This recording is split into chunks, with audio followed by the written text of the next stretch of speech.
Good day, ma'am. My name is Ariana Jean Abelia, and I will be reporting Module 2, CA 200.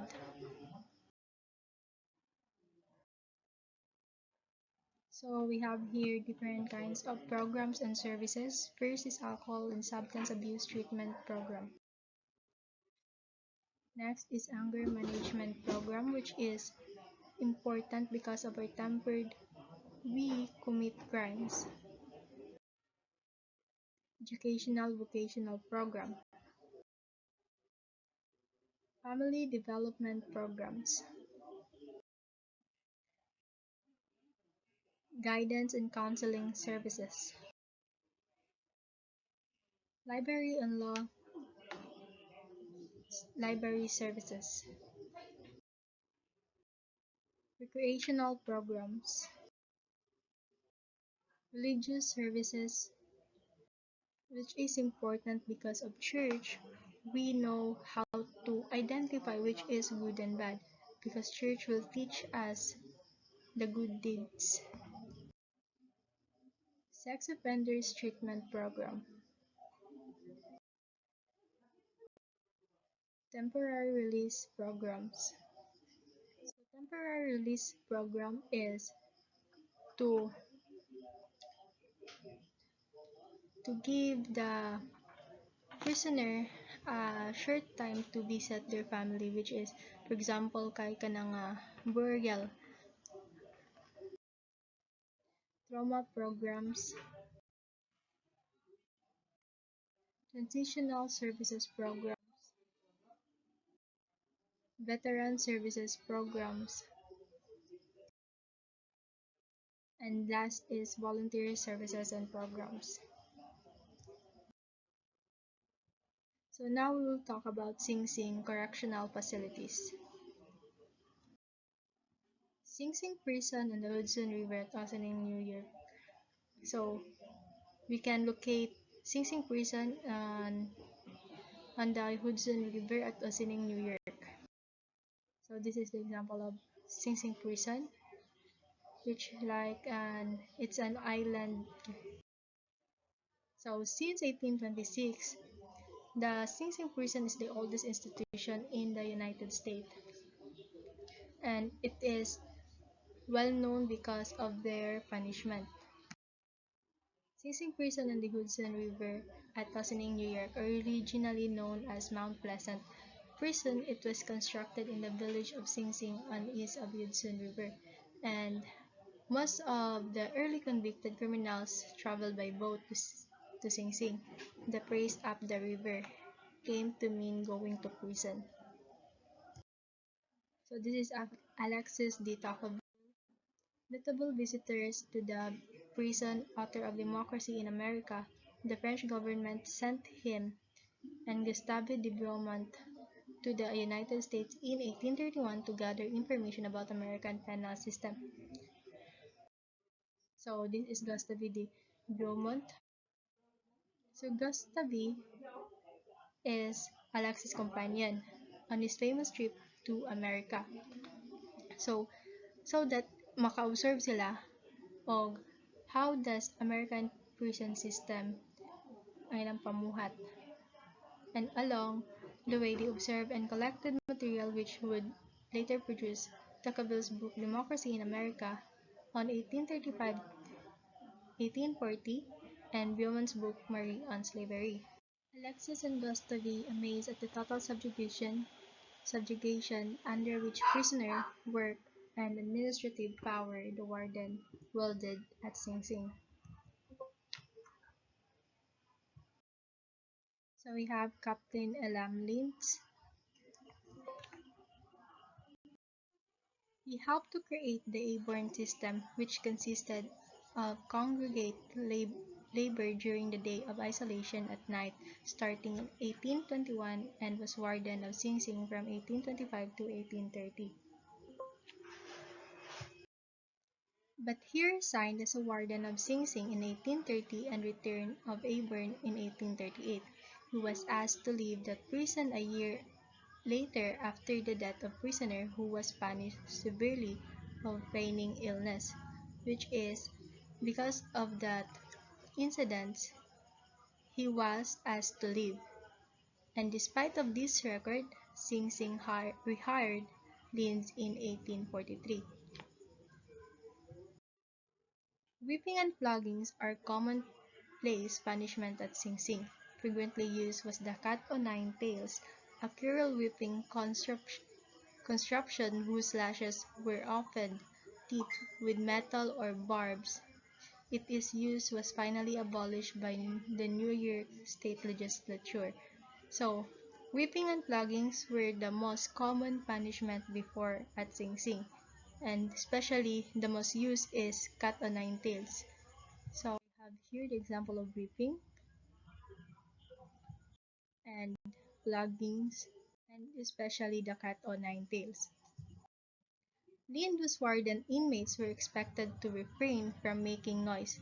So, Linz, because he like he likes that kana nga wala jud lang nga siya madungog, including talking. So, because of na-invent sa ng electric chair in 1891, Sing Sing became notorious for its execution. So, infamous that chair. So, this is one of the punishment in Sing Sing prison. Thomas Muth Osborne. So, Thomas Muth Osborne, warden of Sing Sing Prison, Library of Congress, Washington. So, Sing Sing prison cell. So, this is the Sing Sing prison cell example. A cell of Sing Sing prison is in New York. In 1901, the residents of Sing Sing village changed its name to Sining. They wanted to distance, if not disassociate, the town from notorious prison. For the same reason, in 1970, the state renamed the prison Ossining Correctional Facility.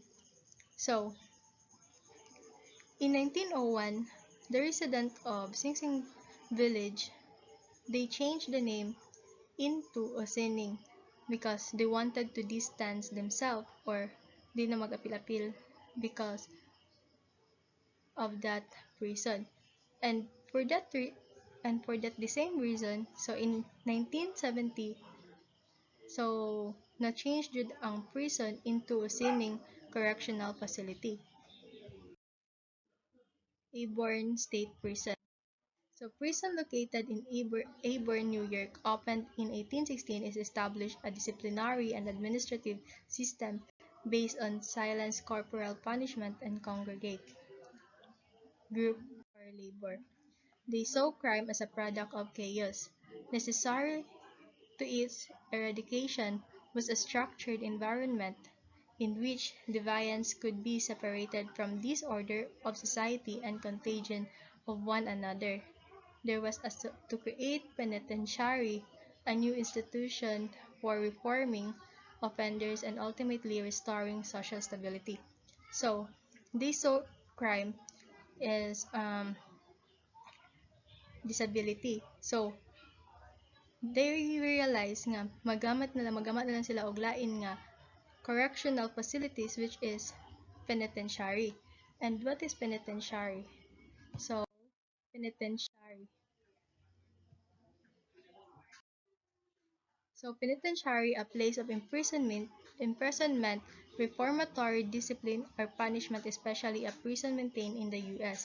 by the state or federal government for serious offenders. So, those people who commit crimes or who commit serious crimes will be placed in penitentiary. Auburn briefly, 1821 to 25, implemented a three-level classification system. Minor offenders labored in workshop during the day and retired to separate cells at night. So, those who commit minor offenses, kay mo-work na sila in order to pay more, silbi mo na siya may mga punishment. And pagkagabi is mas pa na sila, like separated japon sila og mga prisuhan. And next is serious offenders alternate their days between solitary confinement and congregate work. So, this serious offenders kay ang ilaha is na sila'y tag sa jud mismo nga prison or depende ra kung mapunta ba sila dito sa napod sila'y kauban. And next is the most hardened criminals were placed in solitary confinement without work. So these offenders is commit most serious crimes, which is dili na sila kinahanglan nga mo trabaho, pero ang ilaha nga cell is sila ra mismo ang narito. Ang ilarang makitan is ang mga na-assign ra po dito or sometimes kanang mga occasional visitors na ilang makita. So next is Pennsylvania system. So the Pennsylvania system was an early prison system requiring system inmate silence, individual cells, and inmate labor in those cells. So just like Aborn system, na sila yung mga tagsa-tagsa nga cells. Pero kani sila is magbuhat sila og labor inside sa ilahang prisuan.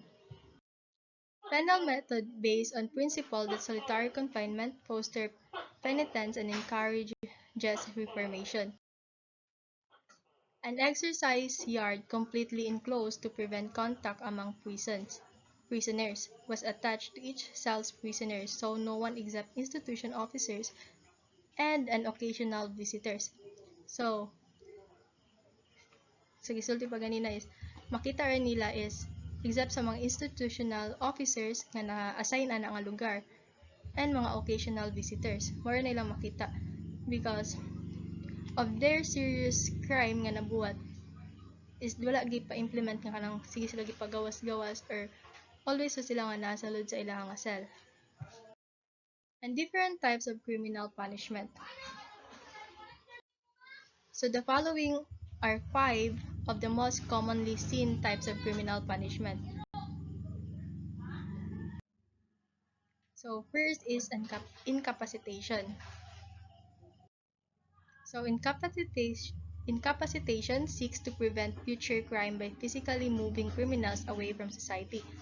So this offender is mapunish ni sila kanang isulod gyapon sila sa prison so that dili na sila makabuhat og another crime which makakuan kanang para ma-prevent rapod ang future crime nga ilang buhaton. And next is deterrence. So the goal of deterrence is to persuade citizens and possible offenders or re-offenders to conform to the rules of law. So kani sila is may balan nila if kung unsa ilaha nga sayop. So kinahanglan sila nga mo kinahanglan ipahibalo nila kung unsa nga rules ang ilaha nga nasaypan. And 4 types of deterrence are generally recognized. Specific deterrence analyze how effective punishment is on an individual future behavior. So this is important so that they will know if their punishment is effective ba jud. And second is general deterrence seeks to understand how individual punishment can deter others from committing crimes. Third is marginal deterrence seeks to reconcile how effective different types of punishment are as either specific or general deterrence.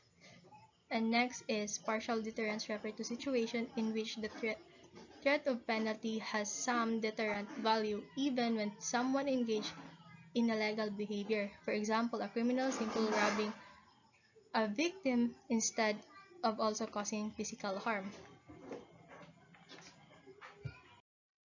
So next is retribution. Retribution prevents crime by giving victims or society a certain sense of satisfaction that a defendant has been punished appropriately. So this kind of punishment is given to that offender is equal lang pud sa iyaha nga sala nga nabuhat. Kung unsa iyaha nga sala nabuhat is mura pud ang punishment nga ihatag which is nag-equal lang jud kung unsa iyaha nga deserve nga punishment. And next is rehabilitation. Rehabilitation focuses on helping criminals and prisoners overcome the barriers that led them to committing criminal acts. So not all criminals or not all offenders is gabuhat na nila in free will, which is ang uban kay napusan ra sa ilang pangangailangan or ing anak. So, rehabilitation is used so that mausog na nila nga traits which is helpful jud siya so that dili na nila makommit again ang crime nga ilaha nga ginabuhat. And last is restoration. A radically different approach to criminal punishment. The goal of restoration is for the offender to make direct amends to both the victim and community in which the crime was committed. So, restoration is to restore someone's life, which is helpful because by this, dili na sila makabalik-balik sa ila pong crime nga ginabuhat. And also, they will realize if ila nga mga sayop and kani nga kwan is pwede pod nga ma-restored ang ilahang life and to start new beginning. So, personalities behind Correctional Institute. So, first is Cesar Vicaria. So, Cesar Vicaria in full Cesar Bonisana. So, Cesar Vicaria is born on March 15, 1738 in Milan, Italy and died on November 28, 1795. So, Cesar Vicaria is an Italian criminologist and economist whose Crimes and Punishment was celebrated volume and reform of criminal justice system. So, in 1760, Vicaria's proposed marriage to the 16 years old Teresa Blasco encountered the obdurate opposition of his father. The following year, the marriage took place without parental consent, and the young couple began their life together in poverty. The breach between father and son was ultimately repaired, and Vicaria and his wife were received into the family home. In 1762, a daughter, the first of his 3 children, was born. And next is Marquess of Vicaria's Bonisaya. On Crime and Punishment combines elements from social contract theory, which utilitarian position. It touches on many aspects of law and justice in a rapid, impassioned style, completely abjuring legal technicalities. Criminal law ought to state clearly what is forbidden and what the penalties are and ought to be applied uniformly to all, with no rooms for discretionary interpretation of jurists and magistrates of various pardon from the sovereign. So, kuan pa niya is crime and punishment is always together. Just like retribution. Di ba? Ang retribution is makakuha ka sa imuha nga deserve nga punishment. Same ra pud ani niya. Crime and punishment combines elements from social contract theory. So, kung unsay mong crime ba Japon nga nabuhat is moro sa Japon ang imuha nga punishment nga madawat. So, ingana ang iyaha nga justice nga madawat.